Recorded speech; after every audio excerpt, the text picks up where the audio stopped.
Bien, como les indicaba, esta es la sesión número 9, la gestión pública en el contexto de la modernización del Estado, ¿no? En este diplomado especializado, el día de hoy vamos a ver todo lo correspondiente a la gestión pública, ¿no?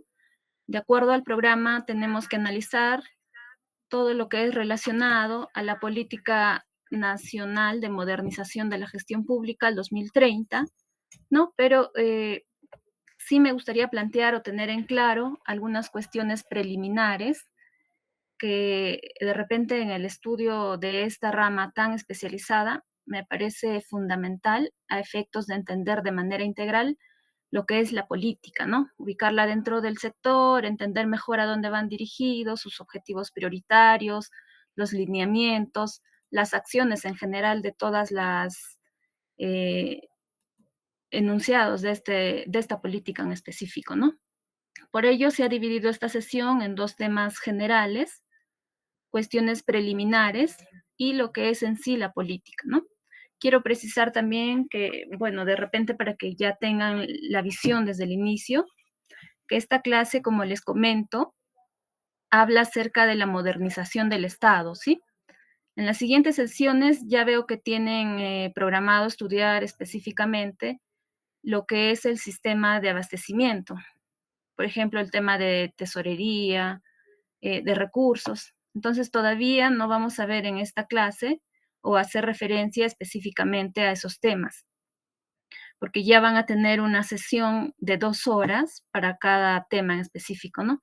Entonces, sí quiero que tengan en cuenta la generalidad y la perspectiva de la clase de hoy, ¿no? Entonces, vamos a empezar con las cuestiones preliminares, 3 aspectos muy importantes para la clase de hoy, ¿no? A ver.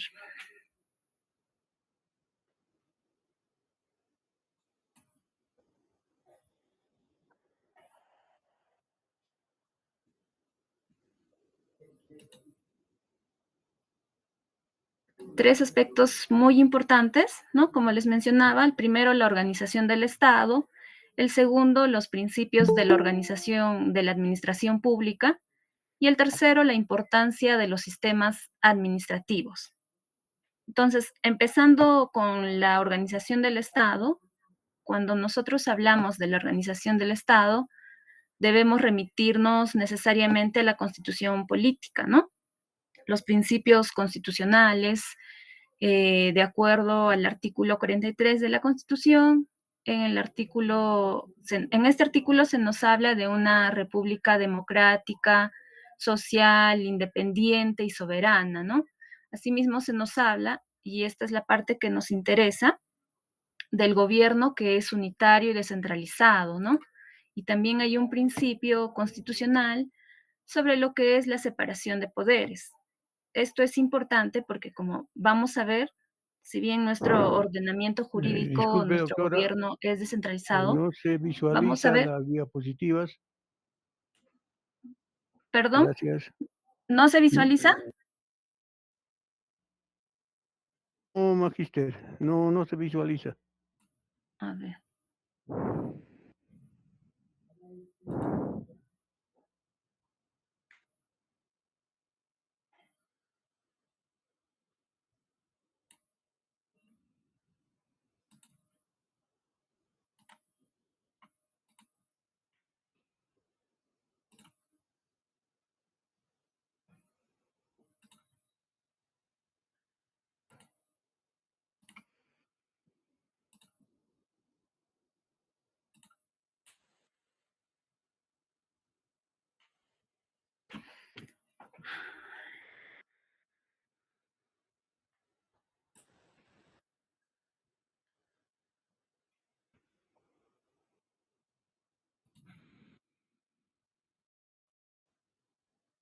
ahora sí se visualiza.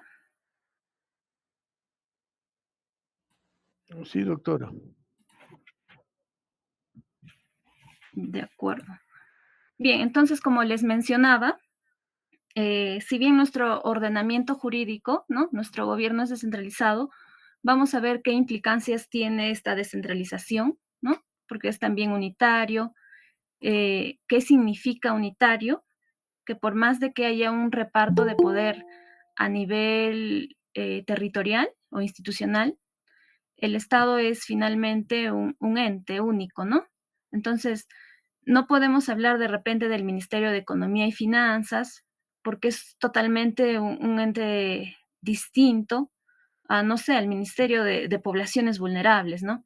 O sea, son sí entidades, personas jurídicas de derecho público distintos, pero finalmente pertenecen a un mismo Estado, ¿no?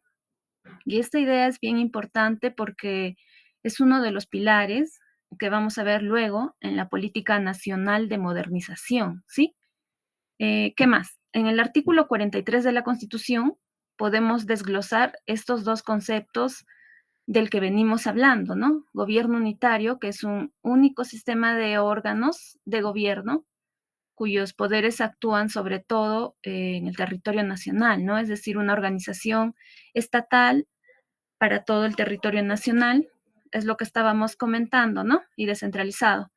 Por otro lado, ¿no? Los órganos de la administración central no ejercen la totalidad del poder estatal, sino que lo comparten con otras organizaciones territoriales dotadas tal vez de autonomía, por ejemplo, las regiones y los gobiernos locales. Entonces, tiene que quedar en claro que estas dos características de gobierno unitario y descentralizado no se contradice, sino que se complementa, ¿sí?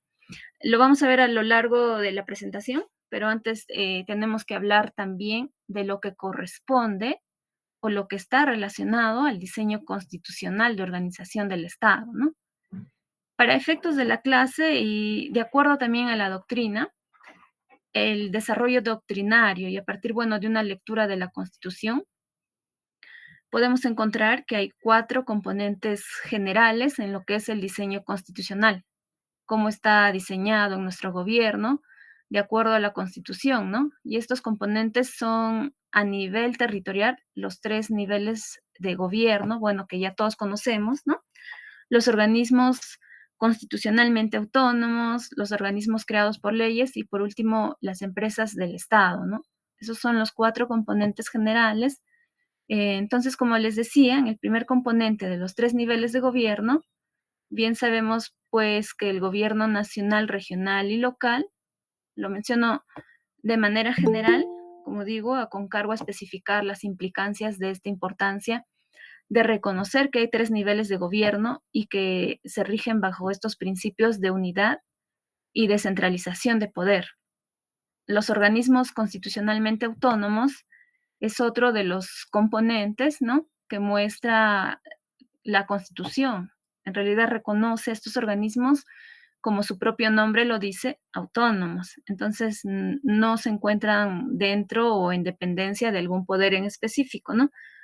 Pero forman parte del poder ejecutivo, del poder legislativo, ¿no? O sea, están realmente reconocidos por la Constitución. Una particularidad autónoma, sí, en este aspecto es bien importante, claro, ¿no? Aquí les pongo a ver ejemplos. Vamos a ver si me permite compartir pantalla.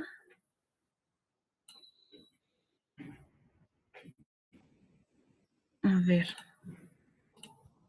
¿Se puede visualizar la pantalla?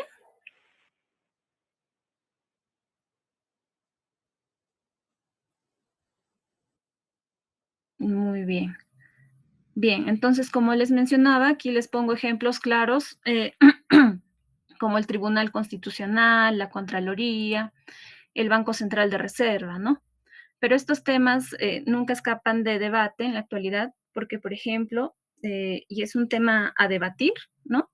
Ustedes pueden estar o no de acuerdo conmigo, y es que de acuerdo a las nuevas reformas en el ámbito, por ejemplo, del sector de educación universitario, ¿no? Se supo que la SUNEDU estuvo viviendo una coyuntura, bueno, a partir de una sentencia del Tribunal Constitucional que se le reconoce ya a la SUNEDU como un organismo independiente, ¿no? Este tema es bien interesante porque dentro de esta estructura que estamos comentando, la SUNEDU se le otorga esta calificación de independiente, pero no calza tanto, ¿no?, en lo que es el componente organismo constitucionalmente autónomo, porque no está reconocido así en la Constitución, sino que ha sido a través de una interpretación del Tribunal Constitucional, ¿no? Y esto genera luego, vamos a ver a dónde rige, ¿no? Por ejemplo, ahora ya no está bajo la rectoría del Ministerio de Educación. Entonces tiene implicancias porque forma parte o no del poder ejecutivo. Se le tiene que reconocer o no como un organismo constitucionalmente autónomo. En realidad son temas que, como les digo, generan debate en la actualidad a partir de la sentencia que fue emitida hace pocos años, ¿no? Más o menos en el 2022, si no me equivoco. Y entonces es importante reconocer las características de estos entes porque nos podemos encontrar ante casos como este, reciente de SUNEDU, en el que debamos, queramos o no integrarlos a un componente para poder analizar y ver si se aplica o no, en qué medida se les aplica el sistema del poder ejecutivo, ¿no? En general, las normas de organización del Estado. Por eso es importante tener en cuenta este principio de unidad, el que estamos hablando hace unos minutos, de que forme o no parte del poder ejecutivo, debe de cumplir, bueno, forma parte del Estado, ¿no? Y se debe cumplir con los principios o los pilares básicos que vamos a ver para la gestión de la modernización. Otro de los componentes, como mencionaba, otro de los componentes, como mencionábamos, son los organismos creados por leyes, ¿no? Que antes, por ejemplo, eran las universidades que tenían que ser creadas por leyes, ahora ya no, ¿no? Bueno, ahora un ejemplo claro es el tema del COE, ¿no? En el sector eléctrico, que son organismos creados por leyes y bueno, finalmente, o el otro componente que quiero que tengan en cuenta son las empresas del Estado. Por ejemplo, el Banco de la Nación, Sedapal, Perú Petro, Corpac, ¿no? Hay mucho a veces desconocimiento o poca claridad en estos temas, porque se dice, ok, son empresas del Estado, pero se les debe o son entidades públicas, ¿no? Entonces, se les debe aplicar todo lo que es el derecho administrativo, las normas de gestión del Estado. En este tema, la política nacional de modernización, ¿no? Entonces se tendría que analizar la naturaleza de cada uno, pero una respuesta que acercaría más a lo que es y orientado también a la gestión de la modernización del Estado, es que estas empresas del Estado, más allá del componente en el que puedan estar creadas, ¿no? Por ejemplo, tienen un accionariado mayor privado, algunas son netamente públicas, más allá de su naturaleza, que es importante, ¿no? Un aspecto que podría dejar en claro más este tema, si se les aplica o no, son las entidades públicas. Es el hecho de qué función ejercen, ¿no? A cargo de qué, o sea, en la medida que ejercen función administrativa, y lo vamos a ver en unas láminas eh, siguientes, en la medida que ejercen la función administrativa, se les va a hacer plenamente aplicables. Todo lo que vayamos a estudiar o todo lo que hemos estudiado en general en este diplomado a lo largo de todas las sesiones, ¿sí? Entonces, esa es la idea principal que deben quedarse cuando tengan alguna duda respecto de la naturaleza de esas empresas, por ejemplo, estatales, ¿no? Y esto es justo lo que les comento. La organización del Estado, bueno, es el Estado una organización jurídica que detenta el poder público, ¿no? Y el poder público pues debe ser entendido conforme el principio de unidad del poder, ¿no? El poder está distribuido en diversas entidades del Estado. Y bueno, aquí quisiera hacer referencia a lo que, o a la implicancia de la función pública, porque la política de modernización va a hablar bastante sobre lo que es la función pública, ¿no? Pero ¿en qué ámbito? Y aquí es donde quiero que quede claro a través de este esquema, ¿no? Que la función pública se reparte en 4 subfunciones, ¿no? Que es la función legislativa, la función ejecutiva, jurisdiccional y la función administrativa, ¿no?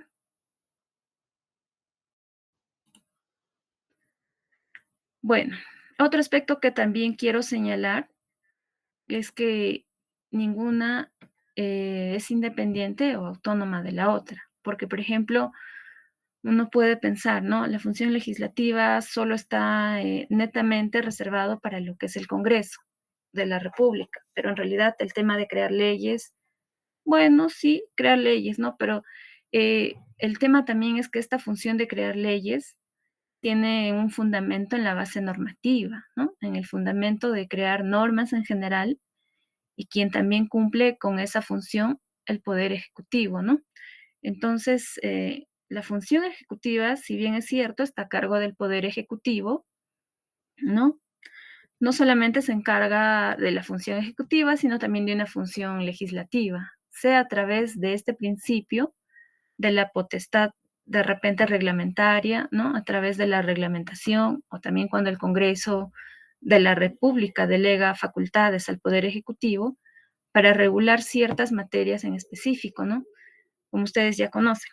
Entonces, considero importante que tengan en cuenta que estas funciones, como les digo, no son independientes, ¿no? Ahora, lo que respecta a la función administrativa, vamos a ver qué implica, porque como vamos a ver en el desarrollo de la función administrativa, a diferencia de la ejecutiva, esta está netamente caracterizada por un conjunto de actividades, ¿no?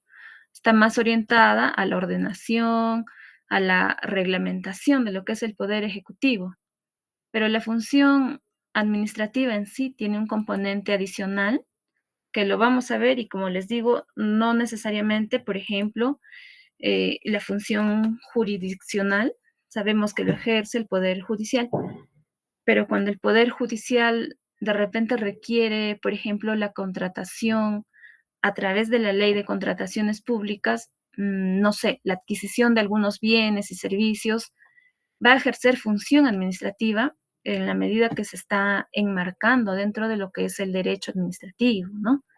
Entonces, ¿cómo reconocemos cuando una entidad pública está ejerciendo función administrativa cuando cumpla con cualquiera de estas actividades.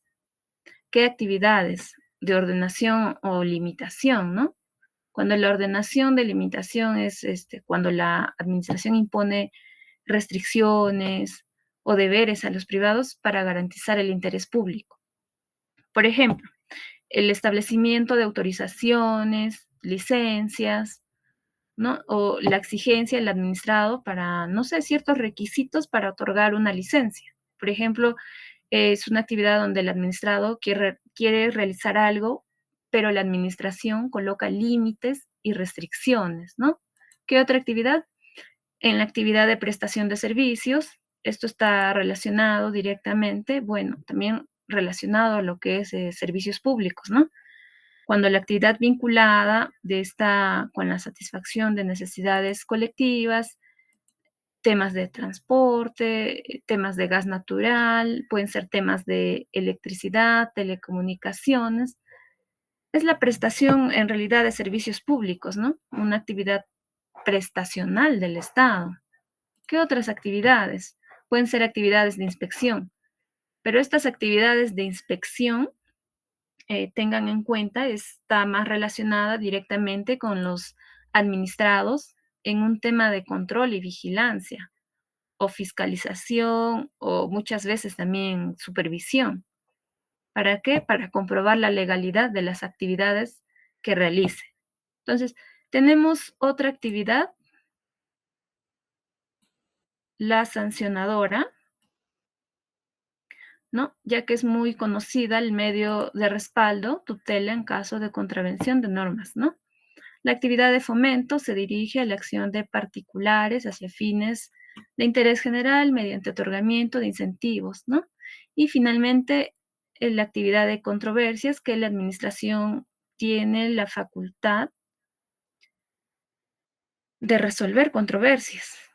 Entonces, cuando ustedes identifiquen alguna actividad en la que tengan de repente alguna duda, si se ejerce cierta entidad o no la función administrativa, puede remitir estas actividades, ¿no? Por ejemplo, lo que comentábamos de las empresas.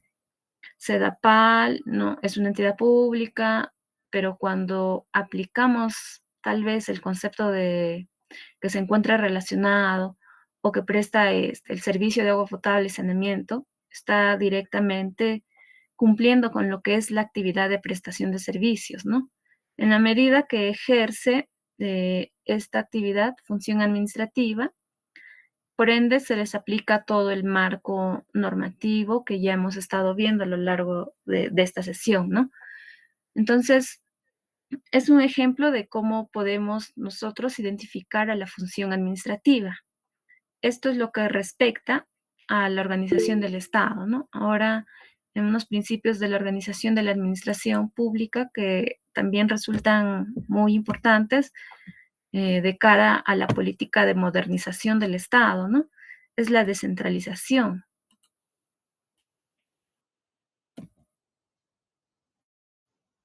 Según Baena de Alcázar, ¿no? Este principio es esencial,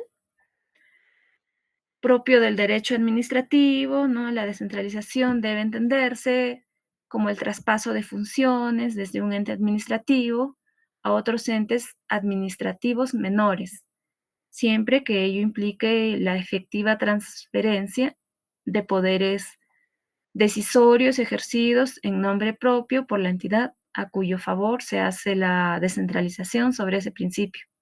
Entonces, podemos analizar o conversar en realidad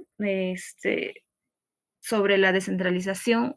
Se ha escrito mucho, se ha criticado mucho también, pero más allá de las críticas y del análisis que podamos hacer, lo que tenemos en la actualidad es que la descentralización es uno de los principios, como les comento, reconocido a nivel constitucional, incluso una forma de gobierno que ya hemos adoptado en nuestro ordenamiento jurídico. Entonces, más allá de nosotros como funcionarios públicos o tal vez como personas que estamos muy directamente vinculadas a la organización en el Estado, ¿no? Sabemos que la descentralización Sí es un aspecto muy débil, de hecho, también hay toda una política relacionada solo a la descentralización, pero como les comento, es lo que nuestro ordenamiento jurídico ha establecido, ¿no? Y todo lo que se realice, todas las políticas, todos los sistemas que vamos a ver están basados en este principio de descentralización. Entonces, ahora vamos a ver unos hitos principales de la descentralización, ¿no? Porque, bueno, quiero que tengan también en claro y en cuenta que la descentralización no ha sido establecido desde la Constitución de 1993, sino que fue a partir del gobierno de Alejandro Toledo, ¿no? Como pueden ver, que recién se despliega un desarrollo de la descentralización, ¿no? En el 2002, que se publica la Ley Base de Descentralización, la Ley Orgánica de Gobiernos Regionales, se convoca elecciones gobernadores regionales, en este intento de descentralizar todo el país, ¿no? Y recién el 7 de marzo del 2002, o sea, no en el 93, sino en el 2002 se publica la ley de reforma constitucional a través del cual esta ley incluye ya un capítulo específico sobre la descentralización, ¿no? Luego de ahí, ya en el 2003, ya es donde se desarrolla y se completa este marco de centralización, con la publicación de la Ley Orgánica de Municipalidades. Y bueno, ya finalmente en el 2005 se plantea un referéndum para la creación de 5 macroregiones, ¿no? O sea, este proceso ha sido realmente específicamente en estos años, ¿no? En realidad, lo que quiero lograr con estos principales hitos de la descentralización es que se tenga en cuenta que no es un tema que ha estado desde 1993, sino incluso después se ha agregado ya a la Constitución, ¿no? Bien, entonces, ¿qué dice la Constitución sobre la descentralización, no? Que es una forma de organización democrática y constituye una política permanente de Estado y de carácter obligatorio, que tiene como objetivo fundamental el desarrollo integral del país. Esto es importante porque la finalidad de la descentralización es el desarrollo integral del país. ¿Qué quiere decir esto? Bueno, que lo que, por ejemplo, se espera que haya en Lima, ¿no? Que es la capital, también con la misma calidad de los servicios debería existir en otras regiones. Debería existir en Huaraz, debería existir en Arequipa, en Cusco, en Moquegua, ¿no? ¿Por qué? Porque esa es la finalidad de la descentralización. Y este proceso, dice la Constitución, que se realiza por etapas, no en forma progresiva y ordenada, conforme a los criterios de repente que permiten una adecuada asignación de competencias y transferencias de recursos del gobierno nacional hacia los gobiernos regionales y locales, ¿no? Ya se ha desarrollado y analizado ampliamente por la doctrina a lo largo de los años, desde el 2002 que se ha incluido este artículo, la forma progresiva, ¿no? ¿Qué significa la forma progresiva de la descentralización? Bueno, ya el Tribunal Constitucional en algunas sentencias ha especificado, ha abarcado el ámbito de que la progresividad requiere no solo que, claro, se establezcan metas, ¿no? Sino que también se haga un seguimiento sobre dichas metas y se cumple y se vaya cortando etapas. Van a ver que, bueno, este es un aspecto que ha sido tomado en cuenta para la política nacional de modernización del Estado, ¿no? En forma de progresividad de la descentralización. Finalmente, está recogida en la política nacional de modernización. Por eso es que se debe saber, y es importante, de dónde proviene todo el fundamento de esta política, ¿no? Y que más claro, lo importante de la descentralización en realidad es que se acompañe con una buena asignación de competencias y recursos del gobierno nacional hacia los gobiernos regionales, hacia los gobiernos locales, ¿no? Que más que los poderes del Estado y los organismos autónomos, ¿no? Así como el presupuesto de la República, se descentralizan de acuerdo a la ley, ¿no? Eso es lo que menciona el artículo 188 de la Constitución. Entonces, también tenemos, como saben, una ley base de descentralización. No la vamos a analizar en su completo porque no es una clase de descentralización, pero que en lo general dice que la descentralización tiene como finalidad lo que mencionábamos, ¿no? El desarrollo integral, armónico, sostenible del país mediante la separación de competencias, funciones y el equilibrio del ejercicio del poder por los 3 niveles de gobierno en beneficio de la población. ¿Cuáles son los tipos de descentralización? Bueno, ustedes van a poder encontrar en muchos textos, mucha doctrina, ¿no? Que van a ver sobre la desconcentración no imperfecta, perfecta, descentralización imperfecta.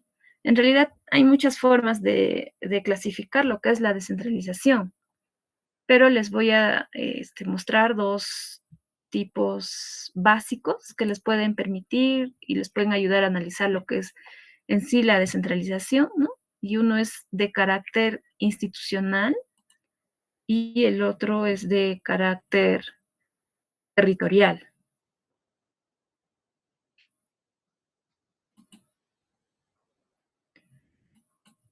El carácter territorial, ¿no? El de institucional, bueno, el de institucional es la forma de organización de todas las entidades que se consideran administración pública en nuestro ordenamiento jurídico, tales como las entidades funcionales o entidades de base corporativa, ¿no? Esta es la base, el tipo de centralización a través de la institucionalidad, ¿no? Dependiendo del sector, del tema. Por ejemplo, no se le ha derivado a Indecopi todos los temas netamente del consumidor, de barreras burocráticas, de propiedad intelectual. Este es más bien un tipo de descentralización institucional porque se le da solo a una entidad pública este tipo de temas, ¿no? En cambio, ya la de carácter territorial es un poco más fácil de comprender porque ya también se refiere a la forma en la que se organiza el Estado, tomando ya en cuenta el criterio territorio, ¿no? Se articula mediante las entidades de esta naturaleza, como ya sabemos, gobierno nacional, gobierno regional, gobierno local, ¿no? Así pasamos ya a lo que es la importancia de los sistemas administrativos y bueno, ¿qué son los sistemas administrativos?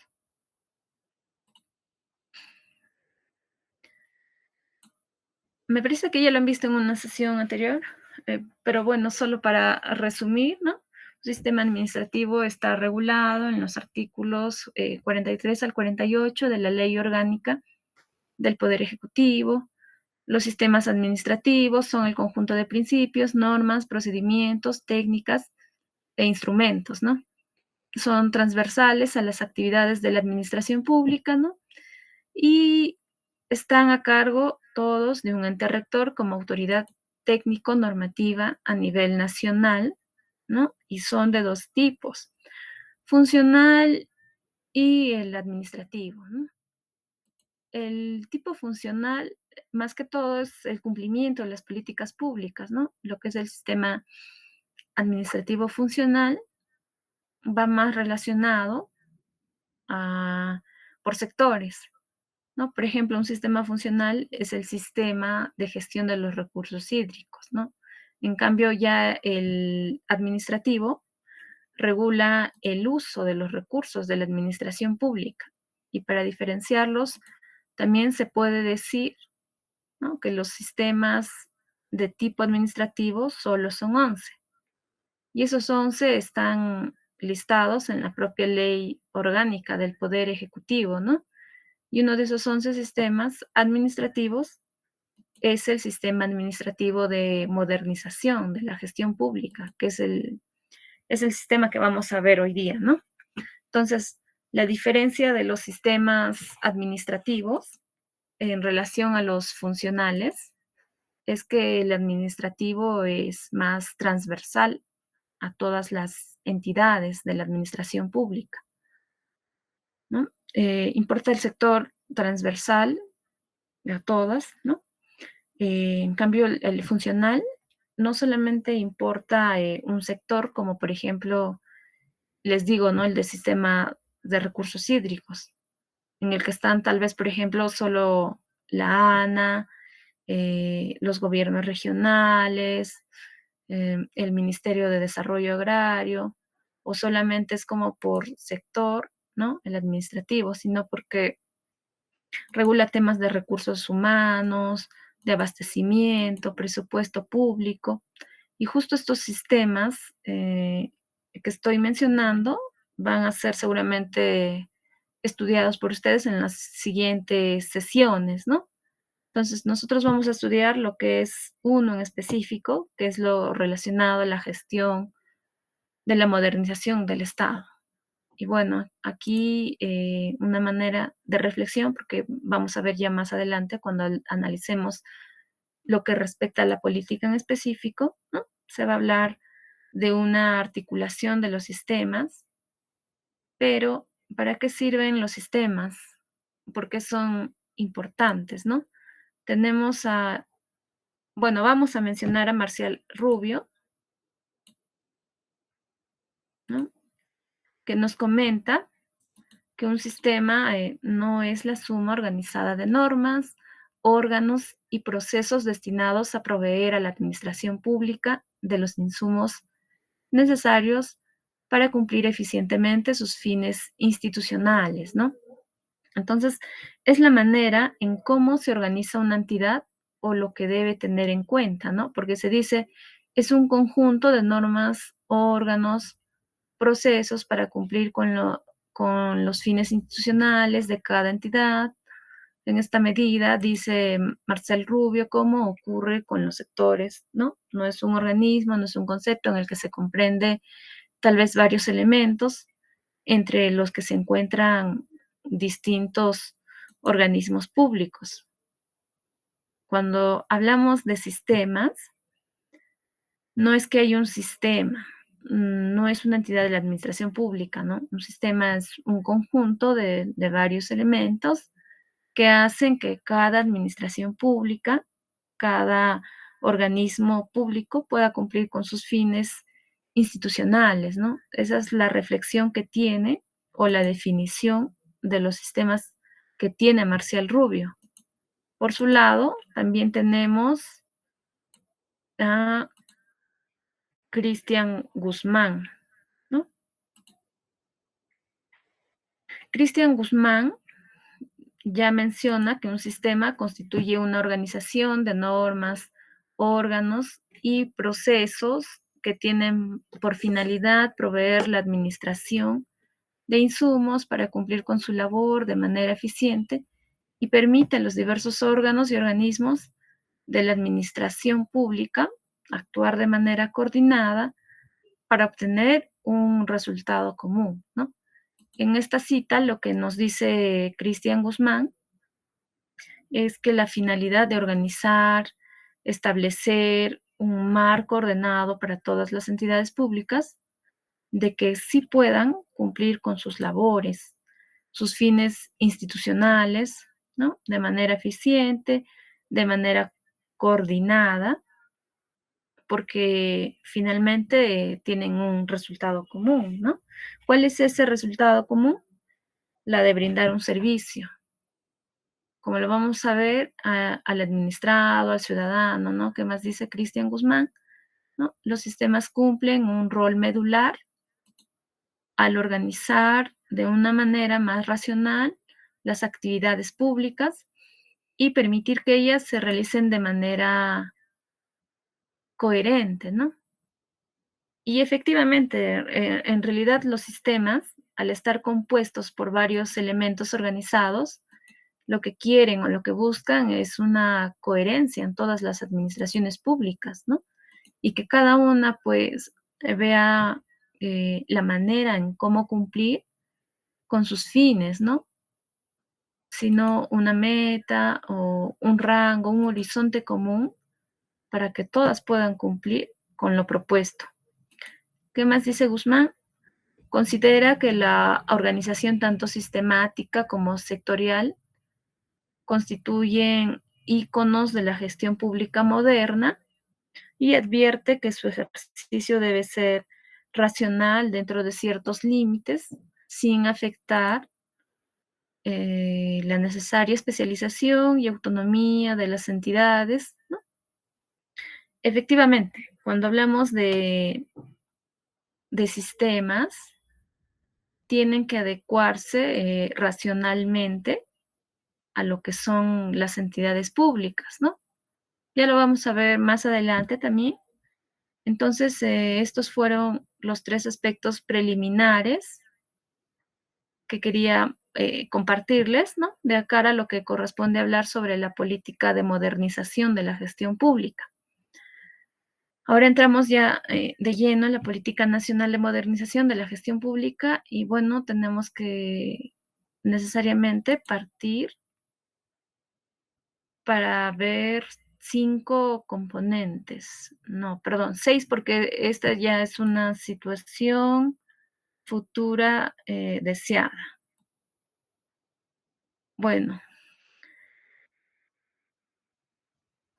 problema públicos, los principios, los componentes transversales, los objetivos prioritarios, los lineamientos, la situación futura, deseada.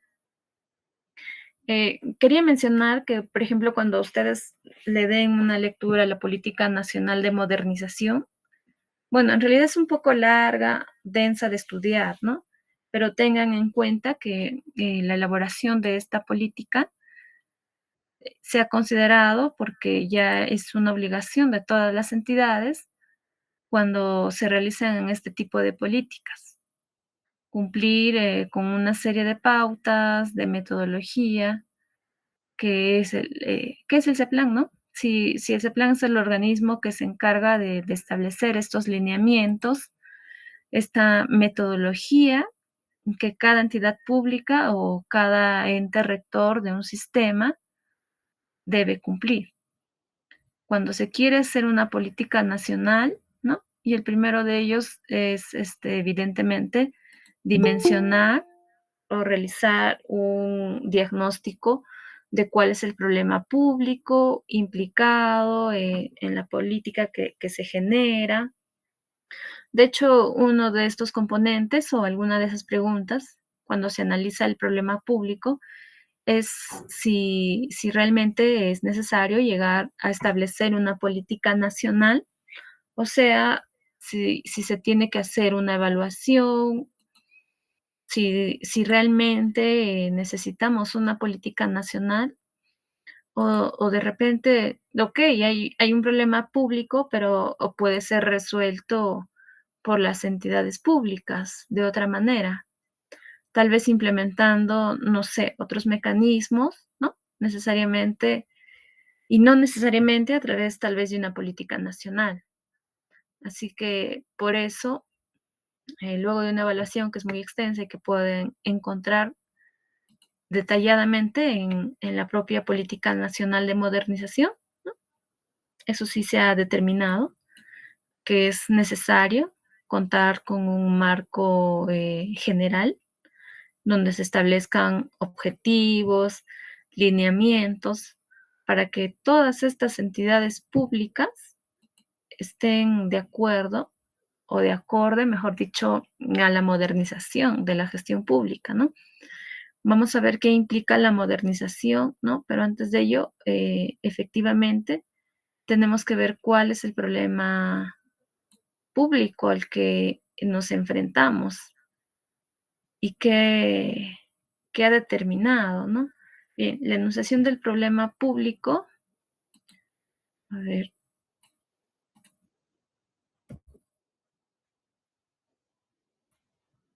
bien, la enunciación del problema público no es que los bienes y servicios y regulaciones no responden a las expectativas y necesidades de las personas, ¿no?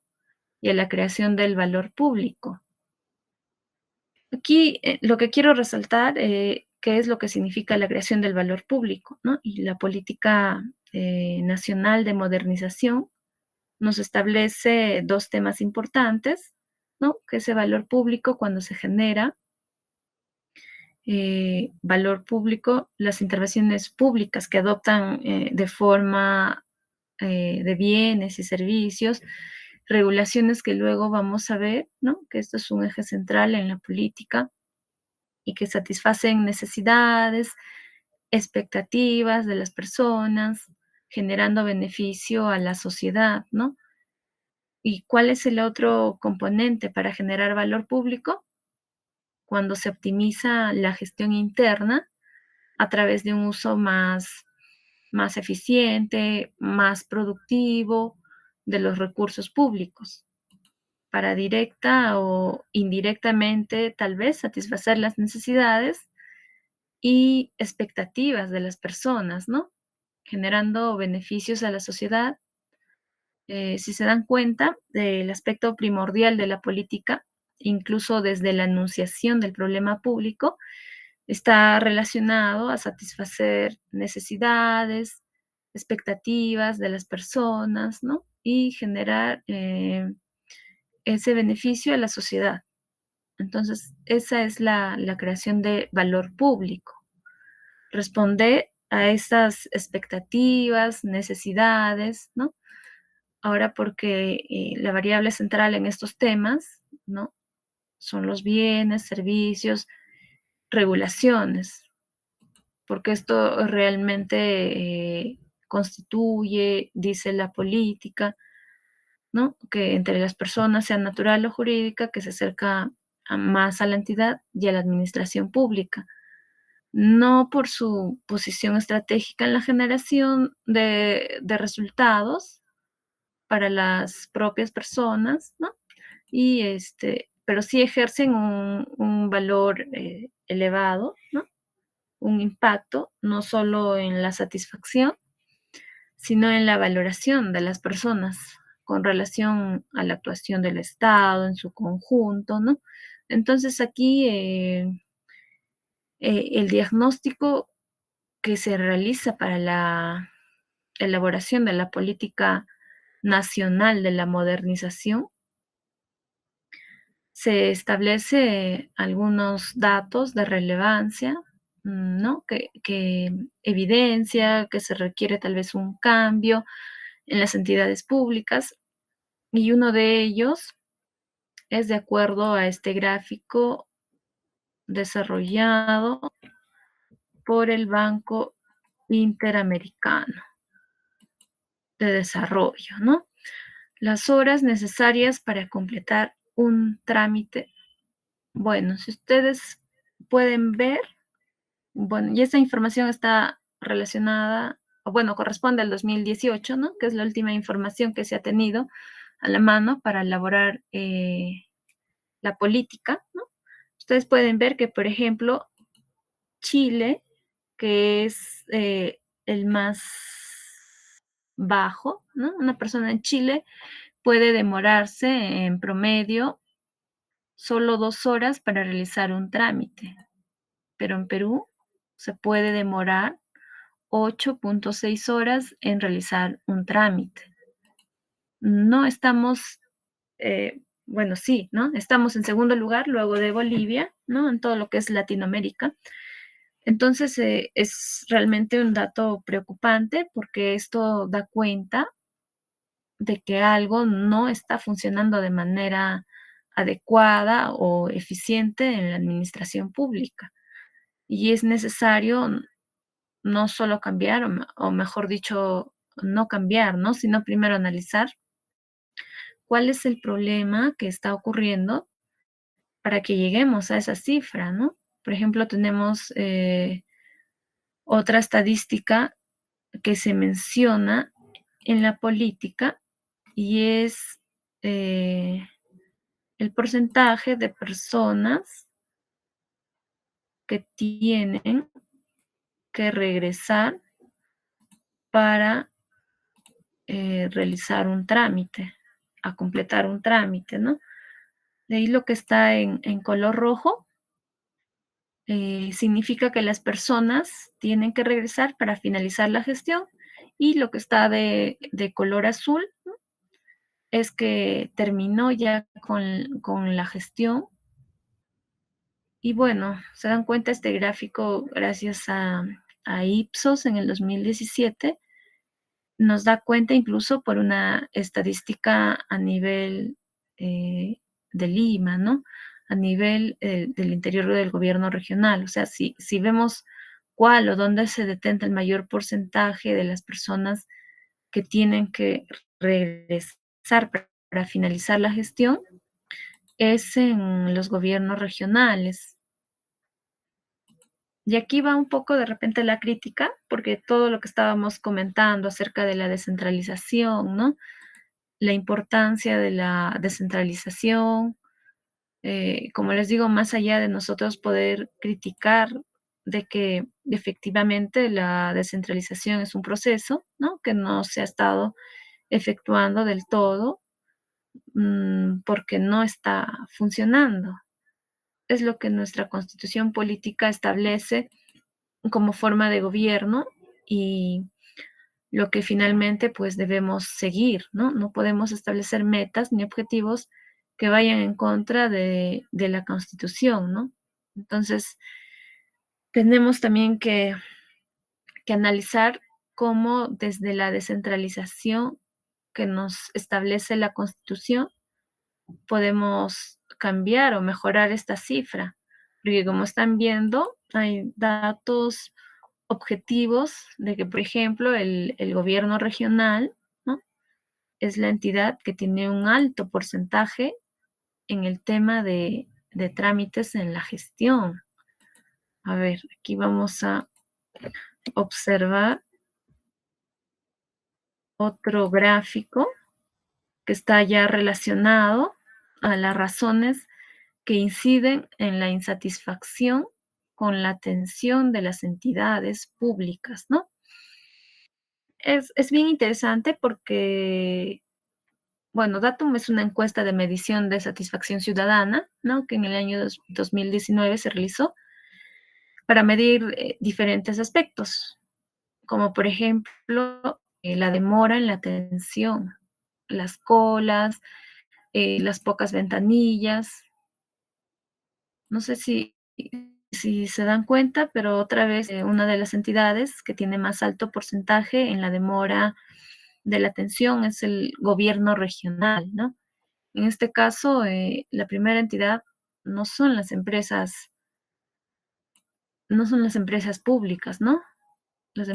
Por eso es importante establecer de manera preliminar el tema de si las empresas eran o no entidades públicas, en qué medidas se relacionaban con los ciudadanos, se les aplicó o no el sistema administrativo, cómo pueden ver, bueno, aquí por ejemplo el tema de demoras y cuáles son las empresas públicas, ¿no? Segundo es el gobierno regional y por ejemplo en lo que respecta a la mala atención, poco o ningún interés, ¿no? Porque es el más alto porcentaje. En general, los programas de algunos ministerios, ¿no? Seguido de la UGEL, también por lo que veo los OCA, que son los organismos constitucionalmente autónomos, ¿no? Entonces, si se dan cuenta, en general, cada entidad pública que nos muestra este gráfico está evidenciando que hay un aspecto negativo que se realza cuando hay una atención de cara al ciudadano, ¿no? Porque la pregunta que fue utilizada para realizar este diagnóstico fue, ¿cuál es el principal motivo por el que usted se siente insatisfecho con la atención que le ofrecieron en la entidad? ¿No? Entonces, o sea, son datos objetivos que nos demuestran y que la política de repente quiere resaltar, ¿no? Al establecimiento de la política, porque esto ya es un tema transversal muy importante que ya debe quedar claro, ¿no? Y lo que en toda la política de modernización. se quiere mejorar, ¿no? Que es la transición de miradas, perspectivas, porque estamos tanto como funcionarios públicos y generalmente en funcionarios públicos es un foco en las cosas, ¿no? ¿Qué significa foco en las cosas? Dice la Política Nacional de Modernización que es una mirada basada en la lógica del funcionamiento interno de las entidades públicas, ¿no? ¿Cuál es ese funcionamiento interno de las entidades públicas? Que la administración, los funcionarios que trabajan en administración ven a los procedimientos, ¿no? Como un procedimiento más y no tenemos tal vez esa perspectiva a la que debemos llegar, el foco en las personas, ¿no? Una lógica centrada, no sé, en necesidades, en expectativas de las personas, empezar, no sé de qué trata un trámite más, sino de que hay una persona detrás de este procedimiento que, por ejemplo, no sé, quiere inscribir su matrimonio, registrar a su bebé, un acta de nacimiento, un acta de defunción. O sea que hay una lógica en realidad de un tema más de personas, ¿no? Derechos humanos. Lo vamos a ver también más adelante, ¿no?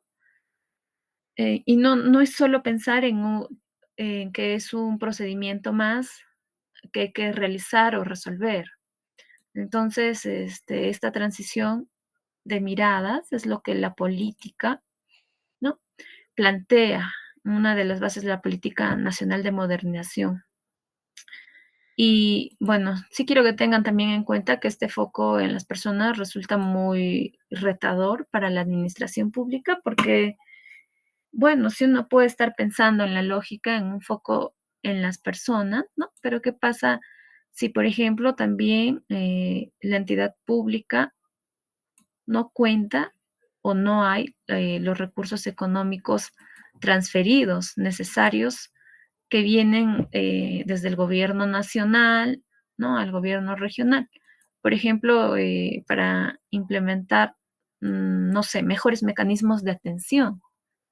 O, por ejemplo, si solamente se tiene pues una ventanilla a dos funcionarios, cuando la demanda de cierta población, de cierto lugar, ¿no? Requiere, por ejemplo, unos seis. Entonces, estas perspectivas de miradas no solo dependen en realidad de los funcionarios que estén laborando dentro de la administración pública, sino también tiene que ir acompañado con los recursos necesarios, que como recuerdan, eh, es lo que hemos estado viendo, ¿no? Desde la Constitución del artículo 43, lo que establece todo acerca de la descentralización, que está más orientada a lograr un fin de desarrollo integral de país, ¿no? Pero que tiene que ser necesariamente con los recursos. Ahora también la gestión y la modernización de esos recursos, ¿no? Entonces, son pilares que debemos tener en cuenta, ¿no? Pero si podemos cambiar, y es lo que la política quiere, ¿no? Cambiar este foco de atención o de perspectiva, ¿no? En todo lo que implica la gestión pública. Cuando ustedes vean tal vez en la siguiente sesión en el tema de abastecimiento, los procesos de abastecimiento, eh, se van a dar cuenta también que sí hay una serie de procesos que finalmente están orientados a brindar un determinado bien, un determinado servicio a la población, ¿no? Y esto es lo que ayuda al desarrollo integral del país. Por eso es que este concepto de centralización es importante, ¿no? Y no solo entenderlo como la separación de poderes en el territorio, sino también como la finalidad que tiene. En realidad, si le dan una lectura integral de toda la política nacional de modernización, ¿no? Es uno de los pilares muy básicos y presentes que se deben cumplir como parte de lo que les comenté sobre los requisitos que establece ese plan, ¿no? Para identificar un problema público, que es necesario, que es obligatorio realizar este árbol de problemas, ¿no? Donde, a ver, vamos a, donde, donde se puede visualizar cuáles fueron sus causas directas e indirectas, ¿no? ¿Qué efectos ha traído este problema público? ¿Por qué no podemos pretender solucionar o establecer una política sin entender cuáles fueron sus causas?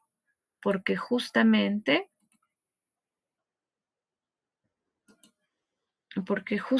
los objetivos prioritarios y los lineamientos van a estar orientados directamente a cada causa directa o indirecta, ¿no? Y aquí, por ejemplo, pueden ver que entre las causas se encuentra un inadecuado diseño de políticas públicas, ¿no? Que es una causa directa.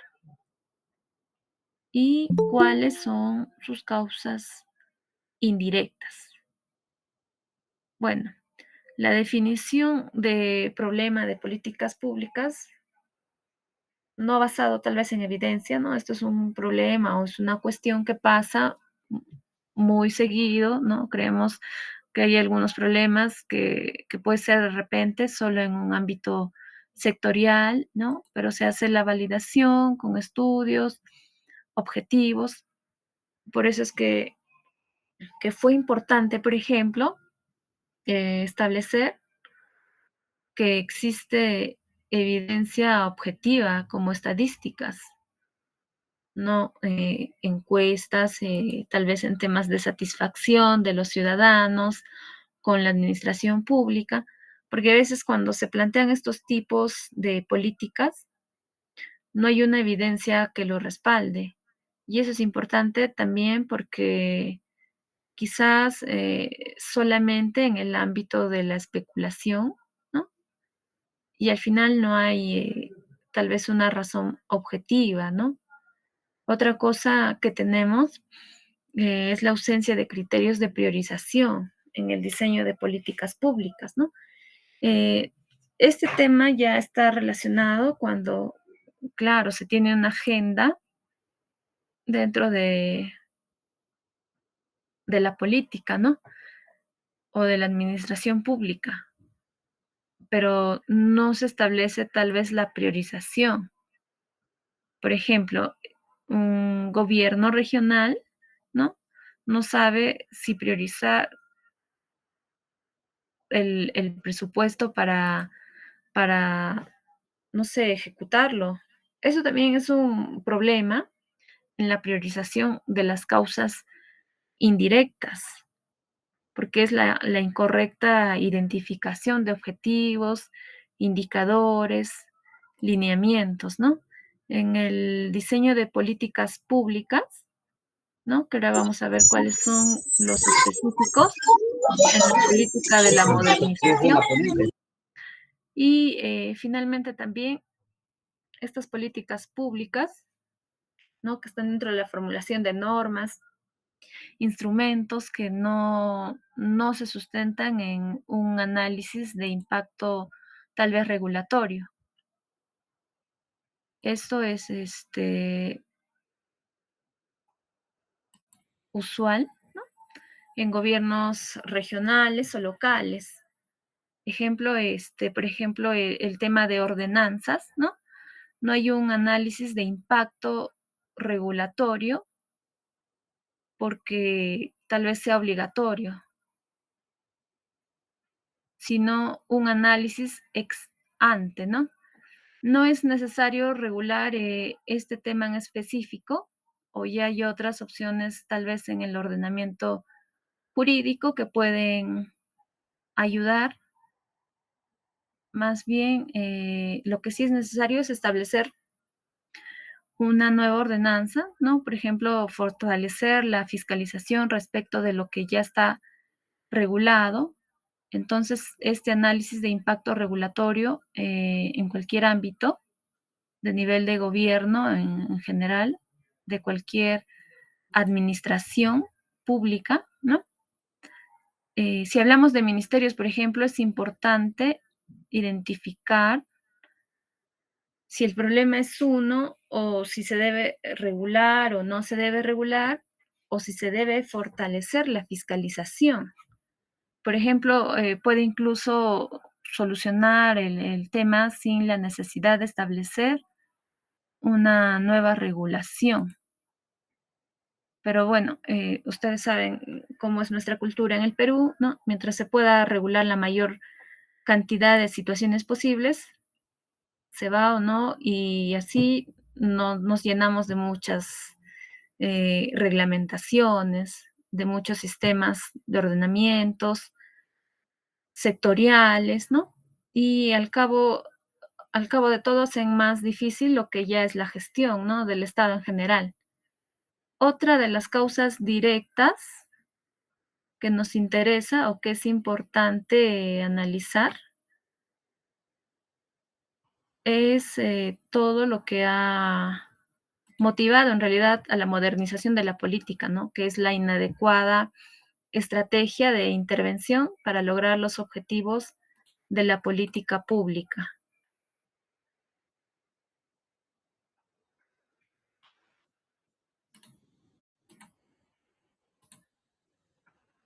¿Se, se puede visualizar la pantalla? Creo que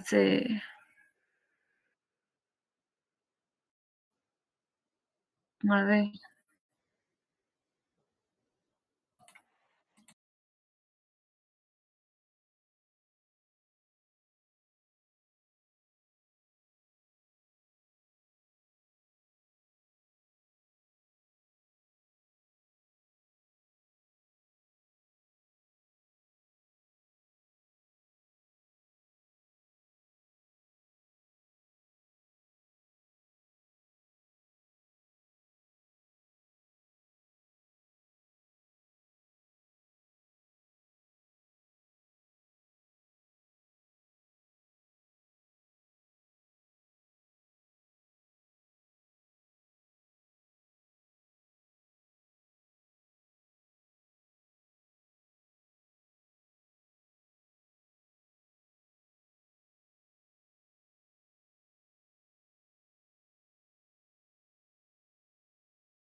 Bueno, entonces continuamos. Ya se visualiza nuevamente la pantalla. Eh, gracias. Entonces, para ver un enfoque más territorial, ¿no? Para intervenciones articuladas en el territorio, esto ya está más relacionado con el tema de descentralización a nivel territorial.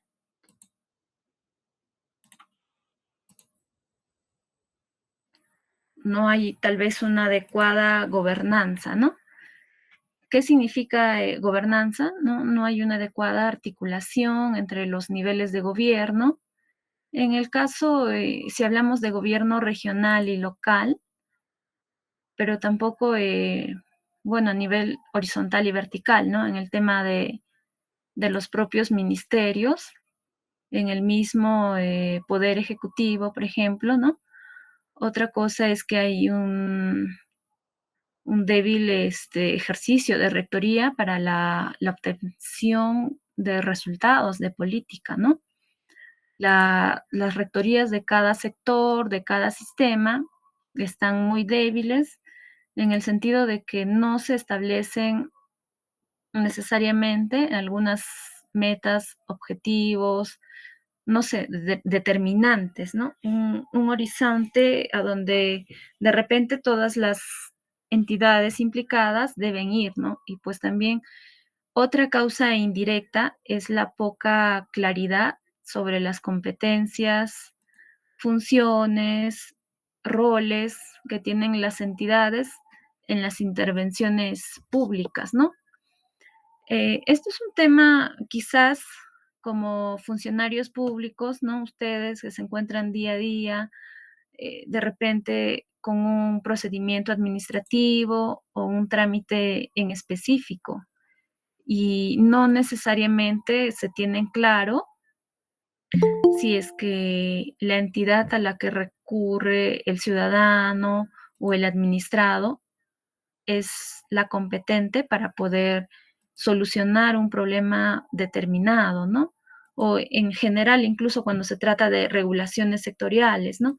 Por ejemplo, en el tema de agua potable, ¿no? A veces las competencias entre el Ministerio de Vivienda y la UNAS, ¿no? Las UNAS no están determinadas para, por ejemplo, establecer el aspecto tarifario. Entonces, el tema de la poca claridad de competencias y funciones en realidad es un tema transversal, ¿no? Puede, puede tener o no una adecuada gestión en las entidades públicas, ¿no? Otra de las causas directas, vamos a, vamos a ir a cada una, pero vamos a mencionar que es la limitada capacidad de interna para generar bienes y servicios de calidad. Si se dan cuenta, de esta se desprenden muchas causas indirectas, como la desarticulación entre los objetivos de la política pública, ¿no? Y la planificación. Otra desarticulación entre el sistema de planeamiento, sistema de presupuesto, qué temas van a haber en las otras sesiones, ¿no? Una deficiente gestión de bienes inmuebles para la operación de las intervenciones. Bueno, esto lo vamos a ver más adelante, ¿no? Una limitada integración entre las entidades para atender los eventos de vida, no sé, de la vida cotidiana, empresas, por la falta del enfoque en las personas, ¿no? Una adecuada gestión en los recursos humanos, en el desempeño de los servidores civiles, un insuficiente aprovechamiento del uso de las tecnologías de la información, ¿no?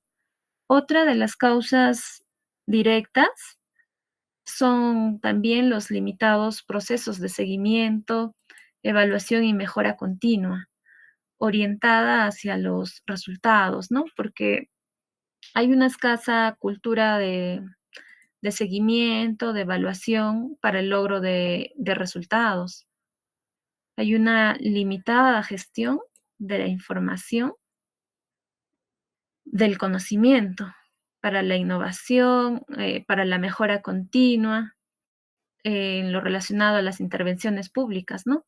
Y finalmente, aquí como una causa directa de lo que sirve de motivación para la política, es la insuficiente apertura del Estado hacia las personas en las intervenciones públicas. Por ejemplo, no sé, brindar una información inadecuada a las personas, a los ciudadanos, ¿no? O los deficientes mecanismos que tienen las instituciones a veces para promover una buena participación o una rendición de cuentas, las deficiencias en los incentivos para promover la transparencia, ¿no?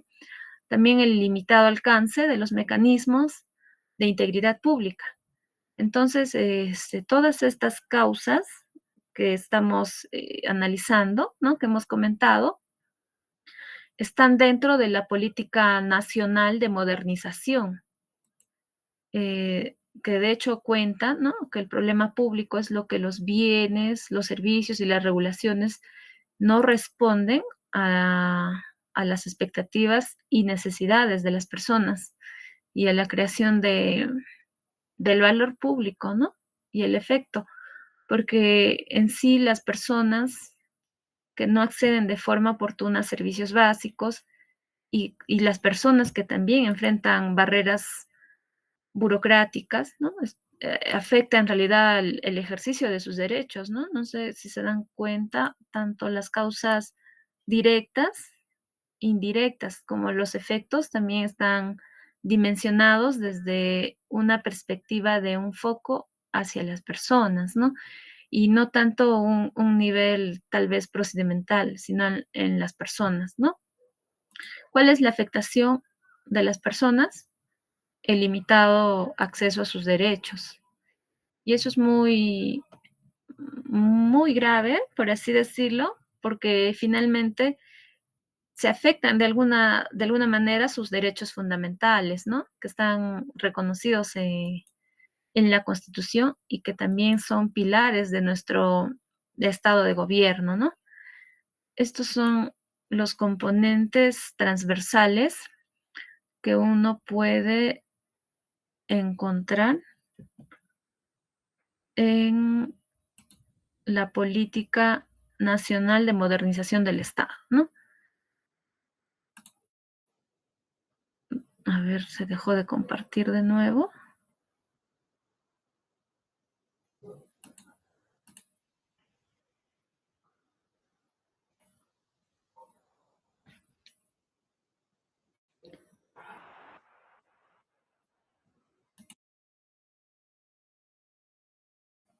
¿Pueden visualizar la pantalla?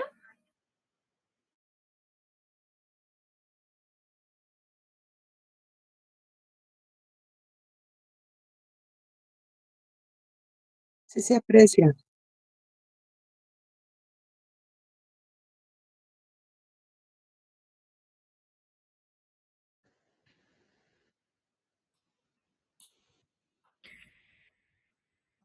Bien, entonces, como mencionaba, son pilares de nuestro estado de gobierno, ¿no? Ahora vamos a ver lo relacionado a los componentes transversales, ¿no?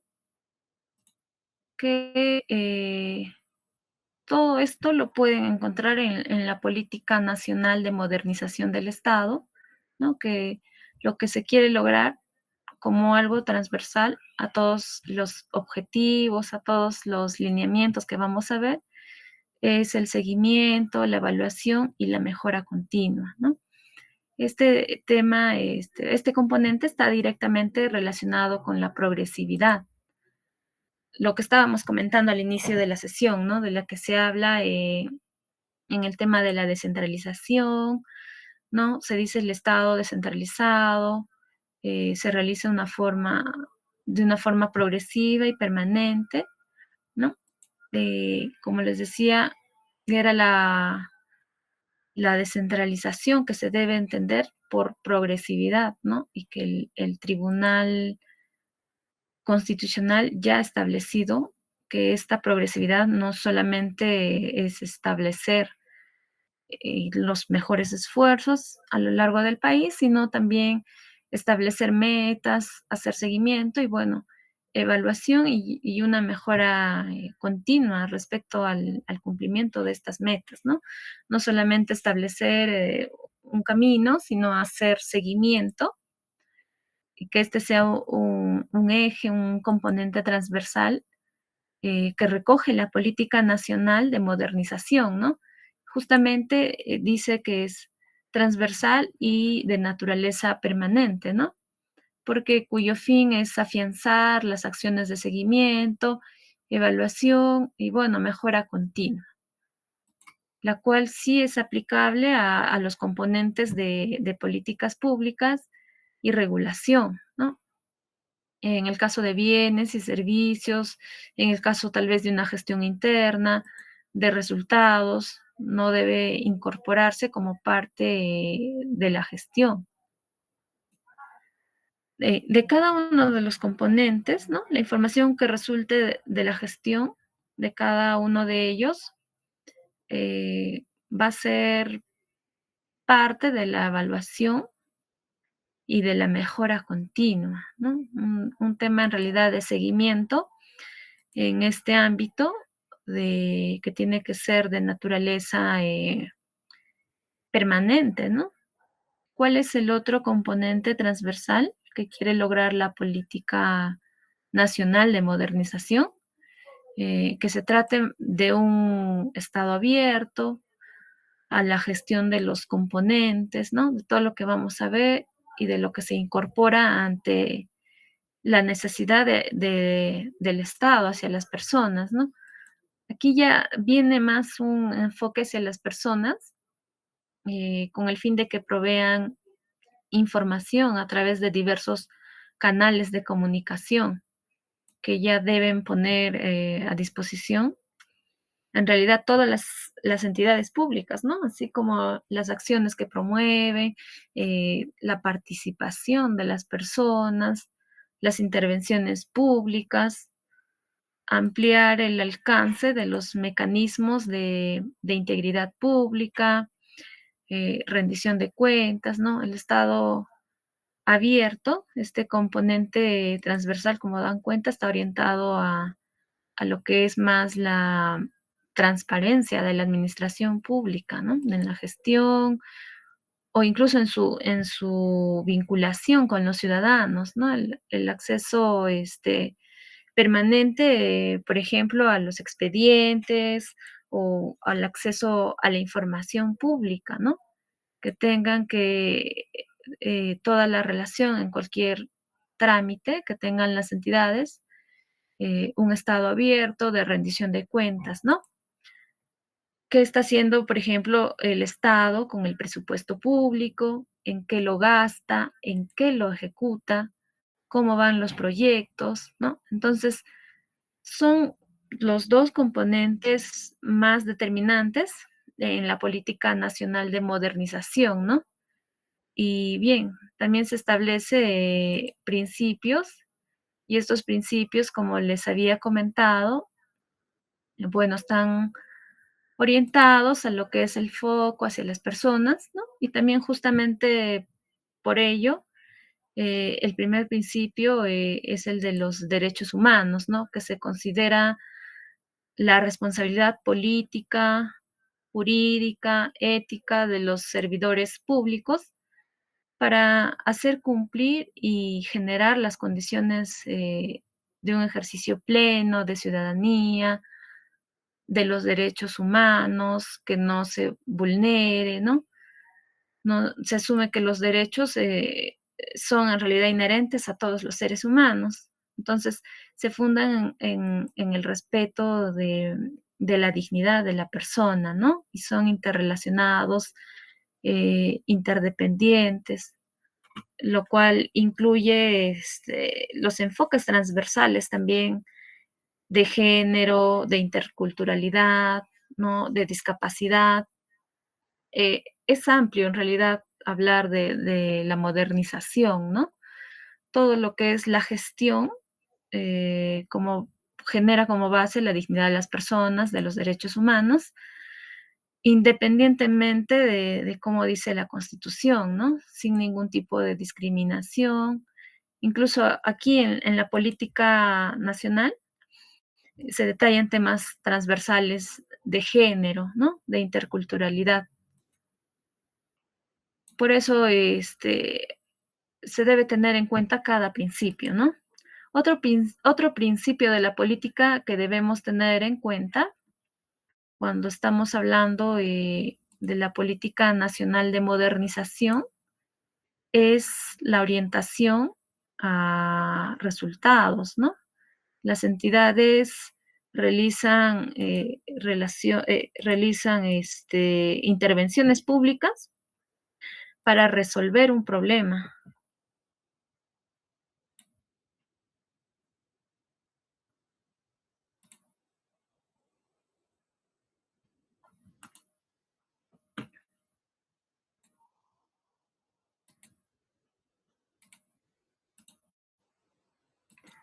para resolver un problema público o puede ser un problema tal vez de gestión interna, ¿no? Orientados a los resultados. En realidad está directamente ligado con lo que comentábamos también del seguimiento de evaluación y mejora continua, ¿no? En un eje transversal, porque no solamente se quiere lograr una meta, un objetivo, ¿no? Le hago seguimiento, pero ese seguimiento y al final otro mecanismo, ¿no? Que simplemente tal vez debe estar orientado a un resultado en específico. Y ahí, por ejemplo, lo que nos señala este principio es que tiene que estar orientado a un tema, perdón, orientado a resolver un problema público o a un tema de gestión interna de la propia entidad, pero que tiene que tener también un resultado, ¿no? Eso es importante porque a veces las instituciones establecemos metas, sí, de mejora continua, ¿no? Un tema, por ejemplo, el uso de las tecnologías de la información, pero ¿cuál es el resultado? O sea, no lo establecemos, no se tiene en claro, pero, por ejemplo, ahí el resultado sería, pues, que los ciudadanos puedan acceder de una manera más fácil a la plataforma del gobierno, no sé, para determinado trámite, ¿no? Porque, tendría que ser de acceso, universal para los ciudadanos peruanos, ¿no? Entonces, ese es el resultado al que se quiere llegar. Y esto es importante para los lineamientos que vamos a ver y para los objetivos prioritarios, ¿no? Otro principio de la política es el de la resiliencia, ¿no? Se asegura la continuidad de intervenciones públicas frente a contextos de crisis o cambios a partir de ajustes eh, positivos que permitan superar, no sé, eventos negativos y que pueda fortalecer su capacidad de respuesta, ¿no? En este principio específico está el resultado de lo que hemos aprendido en la época de las restricciones, por ejemplo, por la emergencia sanitaria del COVID, ¿no?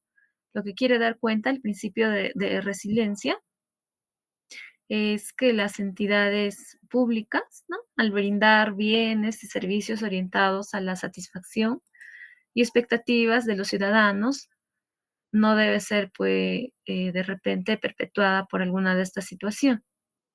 La administración pública debe seguir brindando, ¿no? Servicios a pesar de, en realidad, del contexto de crisis que esté atravesando el país, ¿no? Entonces, este principio de resiliencia es importante porque sí, pues, ¿no? A pesar de la crisis de la administración pública, ¿no? El Estado se puede excusar diciendo: "No, ahora no puedo porque tengo esta crisis", eh, pero puede implementar o adecuar, ¿no? Algunos mecanismos ya existentes para que no se pueda afectar tampoco, los derechos de las personas, ¿no? Como por ejemplo, las audiencias que pasaron de ser presenciales, ¿no? O la presentación de ciertos documentos por mesa de partes, que era físico, se implementaron mesas de partes virtuales. Entonces, es buscar los mecanismos que pueda mejorar la atención, ¿no? Que esté orientado a lograr también resultados.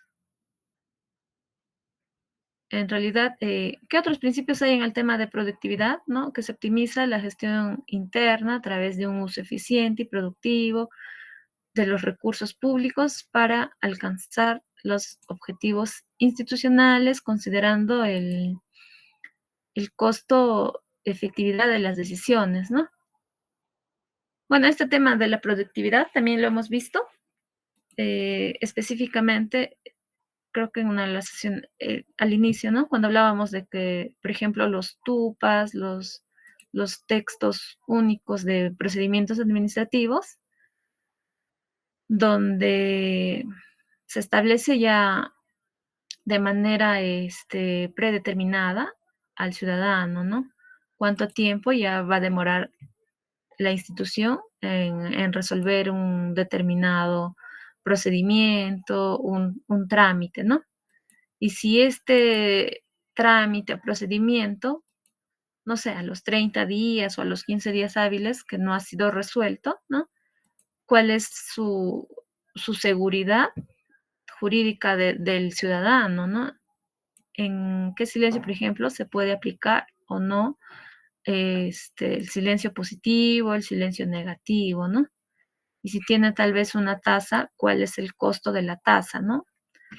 En realidad, para ustedes como funcionarios públicos, deben saber, ¿no?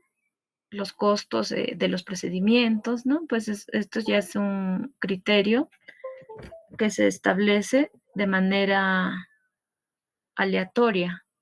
Entonces,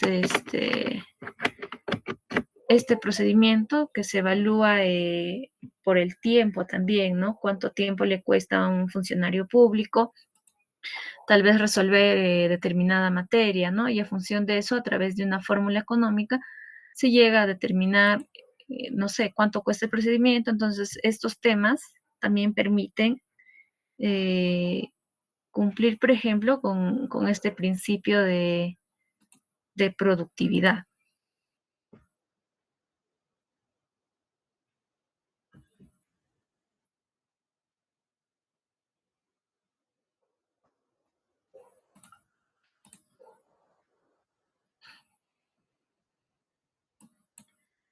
Bueno, como mencionaba, la administración también está relacionado a optimizar todo lo que viene a ser la gestión interna.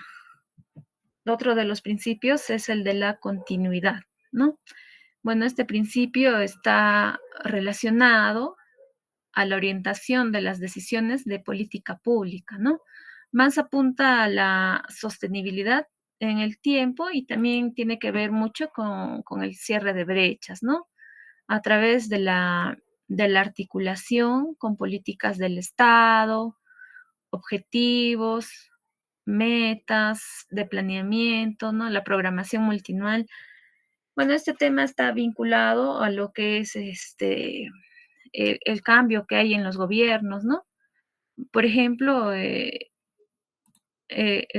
cambio de gobierno debería la política ser transversal y dar una continuidad en los avances, ¿no? Si ya se estableció, por ejemplo, la implementación de una plataforma, ¿no? Del gobierno, lo que debería apuntar es dar continuidad al fortalecimiento de esta plataforma, ¿no? Y establecer una nueva, y también que además están gastando, ¿no? Recursos públicos.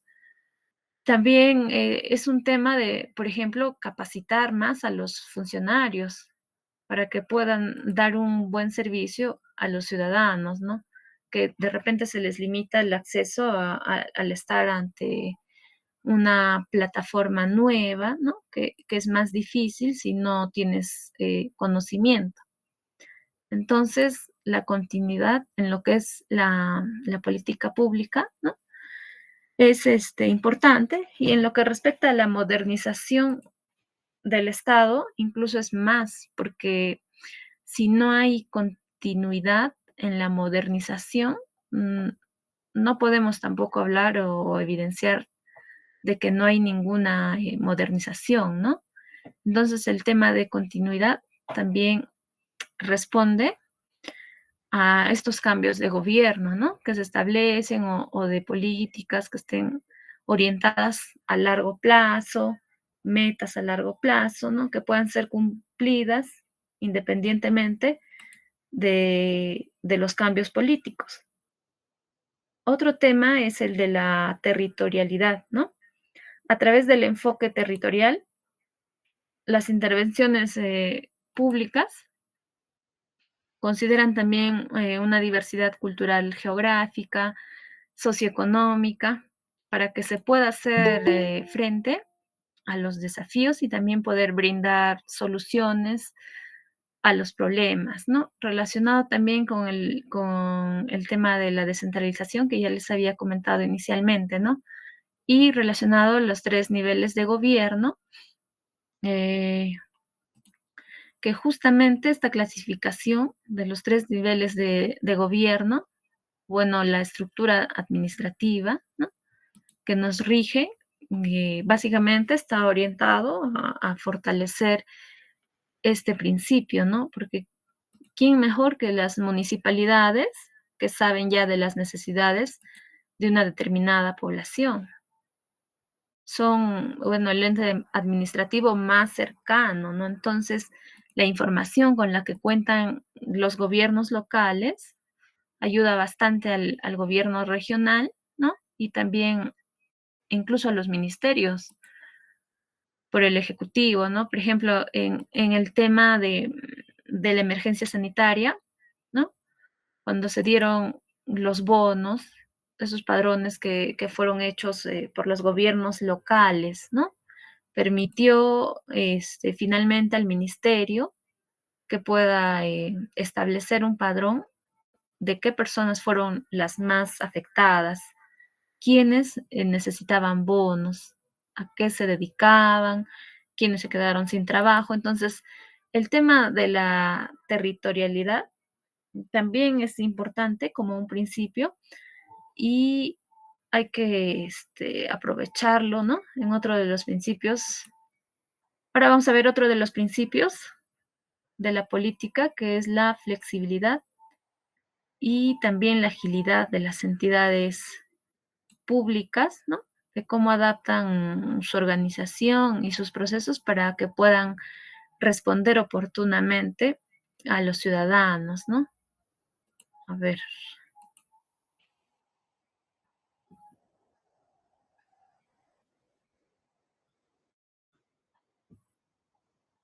expectativas, implementar, ya.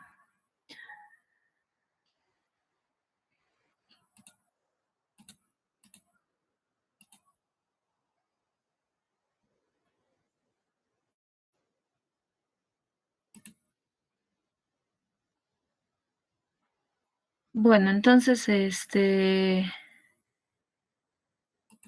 relacionado al principio de legalidad, ¿no? Que rige también para la administración pública y en general para los funcionarios públicos, ¿no?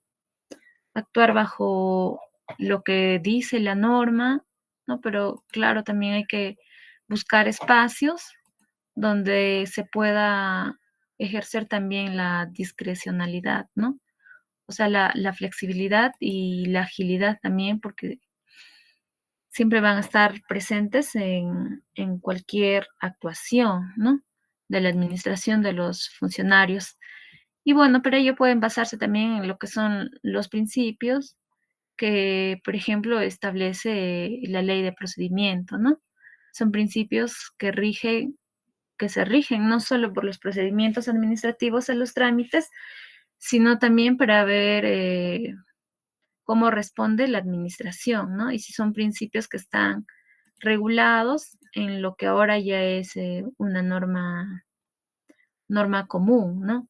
Que significa ya que estos principios ya están establecidos, ¿no? Y que se debe tal vez ofrecer al ciudadano cuando se requiera, por ejemplo, ejemplificar, ¿no? Entonces se deben hacer en base a los principios de la actuación, de las actuaciones que rige para la administración, ¿no? Y a ver, finalmente tenemos el principio de la sostenibilidad.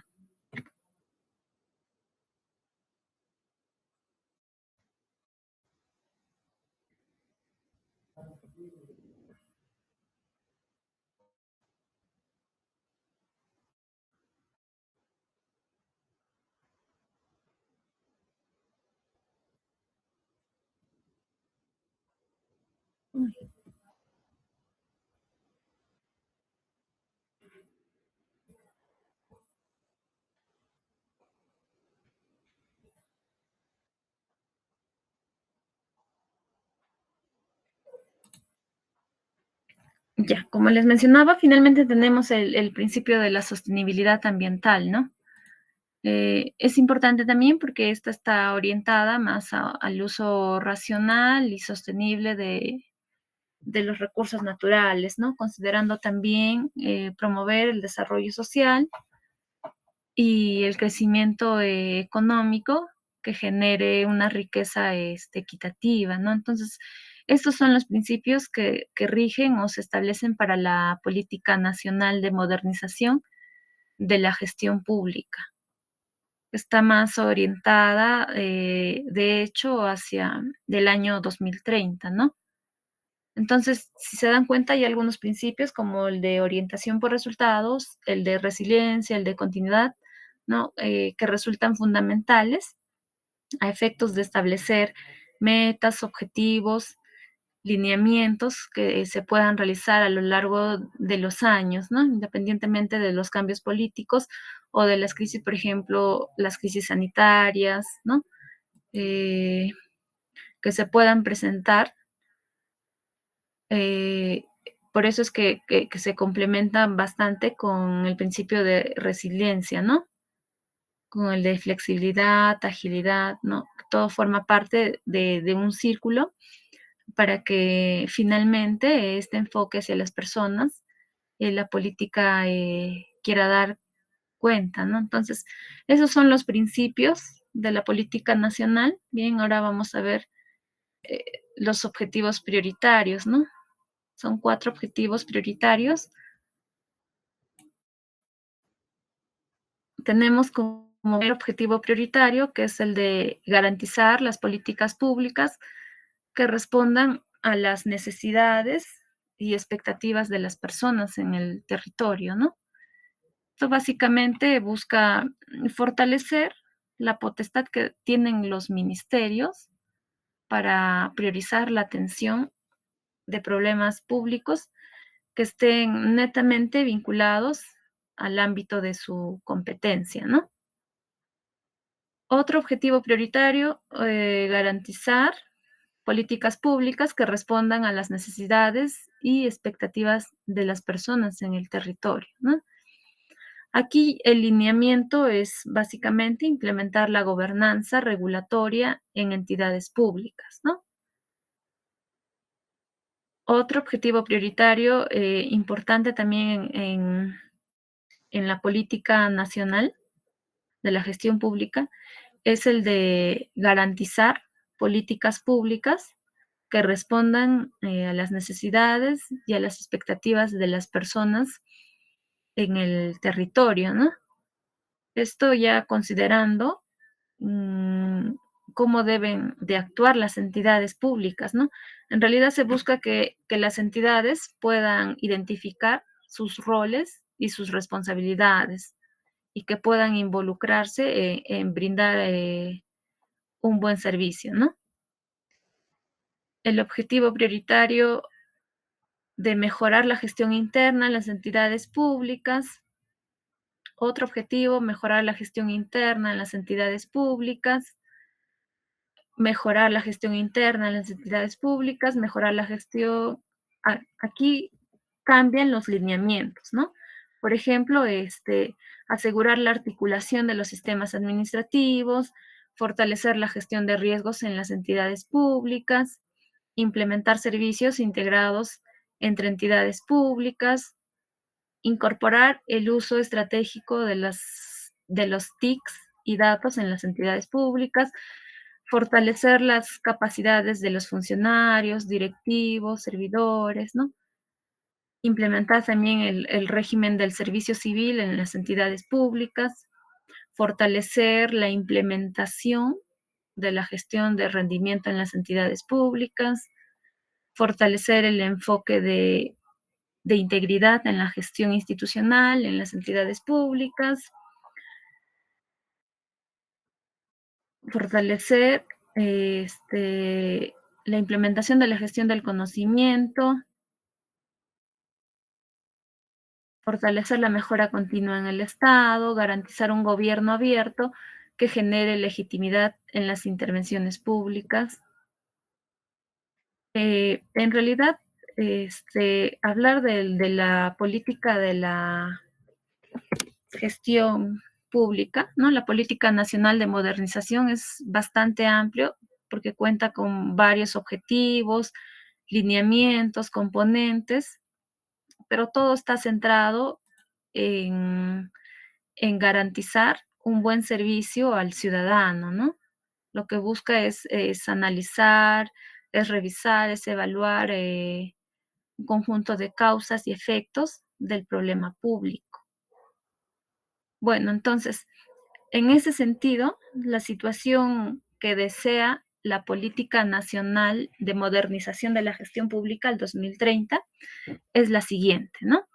Al 2030 contaremos con bienes, servicios y regulaciones de calidad que logren resultados de política pública basados en evidencia y que atiendan las necesidades de las personas de manera oportuna y eficiente, ¿no? Eh, Como les mencionaba, es bastante amplio. Ya para finalizar, hay que tener en claro que el ente rector del Sistema Administrativo de Modernización de la Gestión Pública es el sistema de gestión pública, ¿no? Que viene desde el órgano de línea de la presidencia del Consejo de Ministros, ¿no? Entonces, se busca un Estado moderno que esté orientado al ciudadano, que sea unitario y descentralizado, que sea eficiente, inclusivo, abierto, ¿no? Que impacte positivamente en el bienestar del ciudadano y en el desarrollo del país, ¿no? ¿Por qué es necesaria la modernización de la gestión pública? Bueno, básicamente aquí la problemática es el bajo desempeño del Estado, lo que genera desconfianza e insatisfacción ciudadana, ¿no? Entonces, cómo se puede solucionar o cómo lo planteamos? Es a través de un Estado moderno que esté orientado al ciudadano, que se articule entre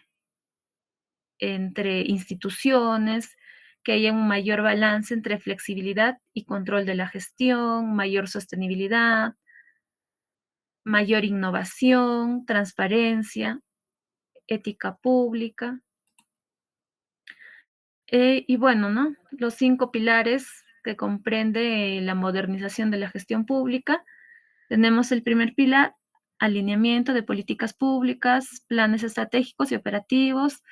Segundo pilar, presupuesto para resultados. El tercer pilar, gestión de procesos, simplificación administrativa y organización institucional. El cuarto pilar, servicio civil meritocrático, el sistema de información de seguimiento, monitoreo, evaluación y gestión de conocimiento, ¿no? Asimismo, también se cuenta con ejes transversales, ¿no? Que son la articulación interinstitucional, el gobierno electrónico, el gobierno abierto, que ya se va a estar revisando en siguientes sesiones que van a tener en este diplomado especializado, ¿no? Entonces, para finalizar, la política de modernización apuesta a lograr una gestión pública moderna, ¿no? Esta es una gestión orientada a resultados y al servicio del ciudadano.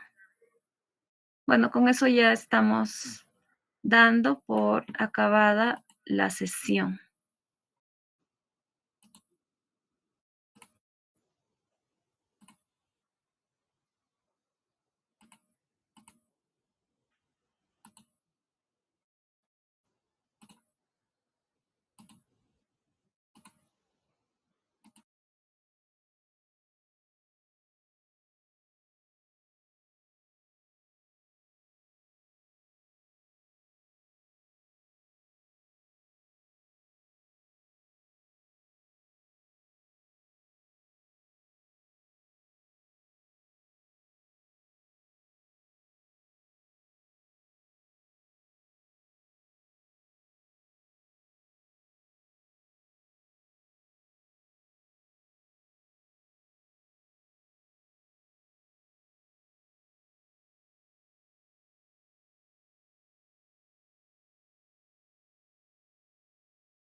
Bien, aquí hay una pregunta, ¿cómo garantizar que la modernización del Estado no se limite a cambios normativos, sino que impacte en la calidad del servicio al ciudadano? En realidad es un tema bastante, complicado, ¿no? Pero para asegurar que la modernización del Estado impacte positivamente en los servicios al ciudadano, en realidad es ir más allá de los cambios normativos, ¿no? Y poder implementar tal vez una estrategia que incluya la gestión por procesos, que se adopten nuevas tecnologías, que se realice la simplificación de trámites, capacitación del personal, que se haga una mejora de la transparencia, que haya una claridad en la rendición de cuentas, ¿no? Y que se promueva bastante la participación ciudadana. La clave está en un enfoque centrado más en el ciudadano y orientado a resultados, que busque un bienestar más medible en la calidad y en la accesibilidad de los servicios públicos para todos, ¿no?